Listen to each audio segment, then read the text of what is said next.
Dunyo siyosatini biz bilan faol kuzatib borayotgan tomoshabinlarga assalomu alaykum. Eron Xamenei o'limiga javob yo'llamasligi kerak. Tramp Eron javobidan xavotirda. Hizbulloh Isroil va AQShga qarshi urushga kiryapti. Eronni vaqtincha kim boshqarishi ma'lum qilindi. Tramp Xamenei o'limidan keyin soddalashtirilgan diplomatik yechimni e'lon qildi. Eron Isroil va AQShga yangi hujumlar boshlanganini e'lon qildi. Xamenei vafotidan so'ng minglab eronliklar ko'chaga chiqdi. Islom olami zudlik bilan chora ko'rishi shart. Erdo'g'on. Saudiya shahzodasi Trampni Eronga qarshi urush boshlashga ko'ndirgan. Erkaklar, e'tibor qiling. Agar sizni tez-tez peshob kelishi yoki pastki qorin sohasidagi noqulay og'riqlar bezovta qilayotgan bo'lsa, yechim mavjud.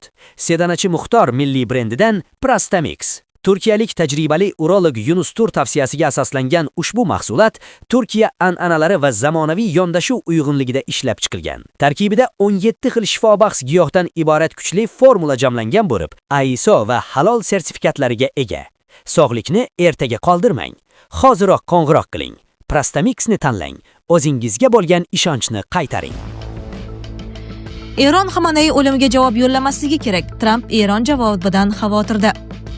Eron AQSh va Isroilning hujumlariga javob yo'llamasligi kerak. Bu haqda AQSh prezidenti Donald Tramp o'zining Truth Social tarmog'ida yozib qoldirdi.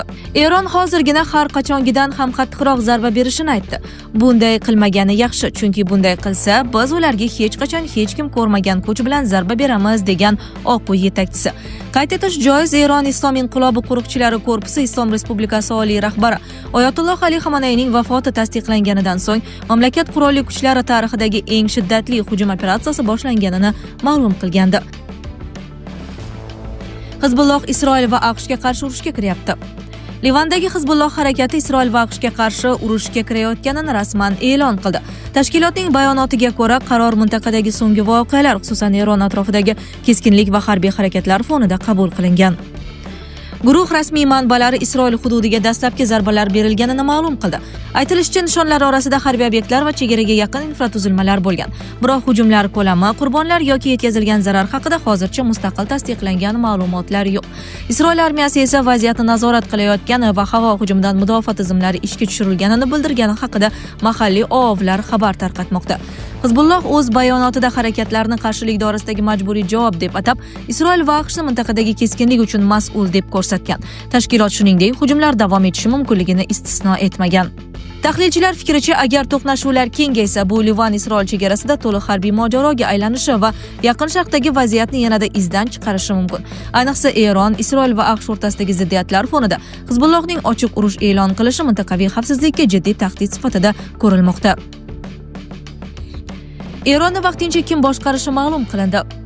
Eron oliy rahbari Oyatulloh Ali Xamenei halok bo'lganidan so'ng o'tish davrida mamlakatni Eron prezidenti Masud Pezeshkian, sud hokimiyati rahbari G'aliyam Husayn Mahseni Ejei hamda Konstitutsiya posbonlari kengashi a'zosi boshqaradi. Bu haqda Eronning Tasnim axborot agentligi xabar berdi. Xameneining maslahatchisi Muhammad Mahber hokimiyatning bunday tarzda o'tishi Eron konstitutsiyasining 111-moddasiga belgilab qo'yilganini ma'lum qildi. Ma'lumot uchun, Eron konstitutsiyasiga ko'ra oliy rahbar vafot etgan yoki o'z vazifasini bajara olmay qolgan taqdirda yangi rahbar saylangunga qadar uning vakolatlarini yuqorida zikr etilgan 3 kishidan iborat muvaqqat kengash amalga oshiradi. Tramp Xamenei o'limidan keyin soddalashtirilgan diplomatik yechimni e'lon qildi.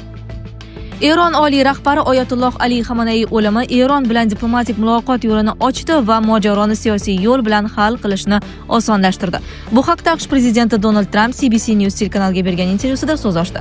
Bugun kechagiga qaraganda ancha oson, chunki ular qattiq zarbalarni qabul qilib olmoqda, degan Tramp inqirozni diplomatik yo'l bilan hal qilish istiqbollari haqidagi savolga javoban.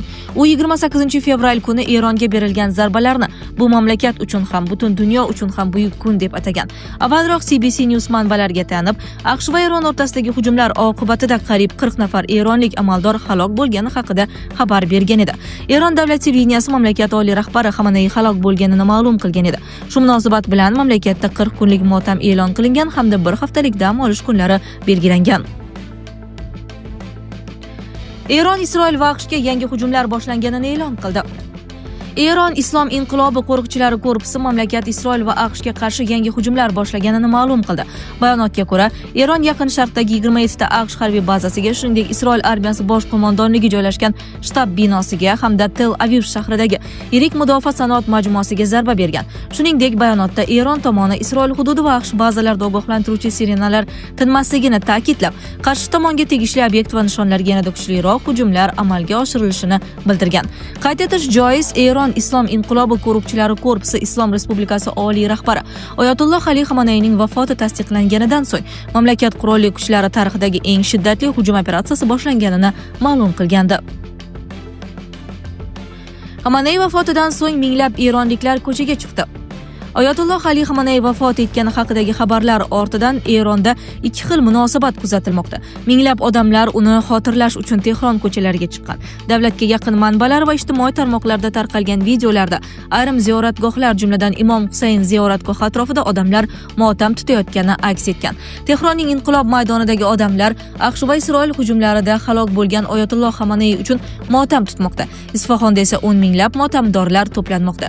Kadrlarda to'planganlar marhum oliy rahbar uchun duo qilayotgani, ayrim joylarda esa Amerikaga o'lim va Isroilga o'lim deya shiorlar yangrayotgani ko'rinadi. Bu holat Erondagi siyosiy va jamoatchilik kayfiyatining keskinlashganini ko'rsatmoqda.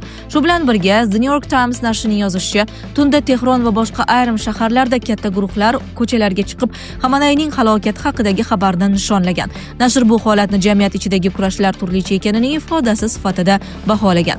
Eron rasmiylari Ali Xameneyning o'limi uchun qasos olinishi haqida ogohlantirdi. Hukumat va Islom inqilobi qo'riqchilari korpusi tarqatgan bayonotlarda aybdorlar jazosiz qolmasligi ta'kidlandi. Eron hukumati bayonotida to'liq kuch va qat'iyat bilan bu jinoyatning aybdorlari va tashkilotchilarini qilgan ishlaridan pushaymon qilamiz deyilgan. Rasmiy Tehron ushbu hodisani og'ir jinoyat sifatida baholab, tegishli choralar ko'rilishini ma'lum qilgan. Islom olami zudlik bilan chora ko'rishi shart. Erdo'g'on. Turkiya prezidenti Rajab Tayyip Erdo'g'on Isroil va AQShning Eronga qilgan hujumlarini qoraladi hamda bu harakatlar Eron suverenitetini ochiqchasiga buzishini ta'kidladi. Erdo'g'onning so'zlariga ko'ra, Turkiya do'st va qardosh Eron xalqining tinchligiga tahdid solayotgan bugungi hujumlardan qayg'uradi va tashvishda. Erdo'g'onning so'zlariga ko'ra, Turkiya do'st va qardosh Eron xalqining tinchligiga tahdid solayotgan bugungi hujumlardan qayg'uda va tashvishda. Uning ta'kidlashicha, Isroil provokatsiyalari bilan boshlangan hujumlar mintaqadagi vaziyatni yanada keskinlashtirgan. Turkiya tomoni uzoq vaqt davomida kelishmovchiliklarni muloqot yo'li orqali hal qilishga harakat qilgani, mintaqadagi boshqa davlatlar ham diplomatik imkoniyatlarini ishga solgani aytildi. Biroq Erdo'g'on fikricha, Isroilning jarayonni izdan chiqarishga qaratilgan urinishlari tufayli tomonlar o'rtasidagi ishonch inqirozini bartaraf etish imkoni bo'lmagan. Shu bilan birga Turkiya rahbari Anqara Eronning Fors ko'rfazidagi birodar davlatlarga har qanday sabab bilan hujum qilishini qabul qilmasligini bildirdi. U vaziyatni barqarorlashtirish uchun diplomatik tashabbuslarni faollashtirish niyati borligini aytdi. Erdo'g'onning ta'kidlashicha, Turkiya sulh tuzilishi va muzokaralar qayta boshlanishi uchun zudlik bilan diplomatik harakatlarni kuchaytiradi. U og'ir davrda mintaqadagi birodar xalqlarni qo'llab-quvvatlash davom ettirilishini qayd etdi. Prezidentning fikricha, sog'lom aql va hushyor yondashuvsiz diplomatiyaga yo'l ochilmaydi va mintaqa olov ichida qolishi mumkin. Urush kengaymasligi, yanada ko'p qon to'kilmasligi va mintaqamiz yanada ko'proq aziyat chekmasligi uchun barcha tomonlar eng avvalo islom olami zudlik bilan chora ko'rishi shart, dedi Erdo'g'on. Saudiya shahzodasi Trampni Eronga qarshi urush boshlashga ko'ndirgan. Saudiya Arabistoni valiahd shahzodasi Muhammad bin Salmon AQSh prezidenti Trampni Eronga qarshi keng ko'lamli harbiy operatsiya boshlashga ko'ndirishda muhim rol o'ynagan. Bu haqda vaziyatdan xabardor 4 manbaga tanib The Washington Post xabar berdi. Nashr ma'lumotlariga ko'ra, Tramp shanba kuni AQShning Yaqin Sharqdagi noodatiy ittifoqchilari Isroil va Saudiya Arabistonining bir nechta hafta davom etgan faol lobbi harakatlaridan so'ng Eronga qarshi zarba berish to'g'risida qaror qabul qilgan. Manbalarning aytishicha, Muhammad bin Salmon so'nggi bir oy ichida Tramp bilan bir necha bor shaxsiy telefon muloqotini o'tkazib, AQShning harbiy aralashuvini qo'llab-quvvatlagan. Bu esa uning omma oldida diplomatik yechim tarafdori sifatida bildirgan bayonotlariga zid bo'lgan. Shu bilan birga Isroil bosh vaziri Netanyahu ham Eronga qarshi qat'iy choralar ko'rish bo'yicha uzoq yillardan beri ochiq kampaniya olib borib kelayotgan edi. U Tehronni Isroil uchun ekzistensional dushman deb atab, AQShni keskinroq pozitsiyaga egallashga chaqirib kelmoqda. The Washington Post'ning yozishicha, Tramp qarorni AQSh razvedka hamjamiyatining baholariga qaramay qabul qilgan. Razvedka hisobotlarida keyingi 10 yil ichida Eron kuchlarining AQSh materik hududida bevosita tahdid solish ehtimoli past ekani qayd etilgan edi. Shunga qaramay Oq uy Eronning mintaqadagi faolligi va ittifoqchilarga tahdidini asos sifatida ko'rsatgan. Sizlarga yetkazmoqchi bo'lganlarimiz shulardan iborat edi. Dunyo yangiliklaridan uzoqlashmang.